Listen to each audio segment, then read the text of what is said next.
13th November Karthika మాసంలో మకా నక్షత్రము చాలా విశేషము.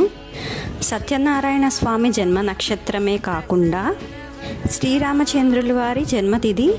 ఇది చాలా రేర్ కాంబినేషన్. అది గురువారం రావడము చాలా రేరు.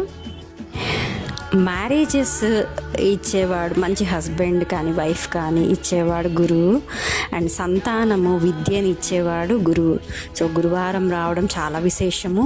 ఈ ఒక్క నామం జపించడం వల్ల మనసులో 108 టైమ్స్ మనకు సత్యనారాయణ వ్రతం చేసినంత ఫలితము వేసేస్తాడు దేవుడు మన ఖాతాలో. సో ఆ రోజు సత్యనారాయణ వ్రతం చేయడం చాలా విశేషం. లేదు చేయలేని వాళ్ళు ఈ సింపుల్ మంత్రం అయితే చదువుకోండి. రీల్ ఖచ్చితంగా సేవ్ చేసుకొని షేర్ చేయండి. ఓం శ్రీ సత్యనారాయణ స్వామినే నమః 108 టైమ్స్ చదువుకుంటే మనకు సత్యనారాయణ స్వామి వ్రతం చేసినంత ఫలితం అయితే దక్కుతుంది.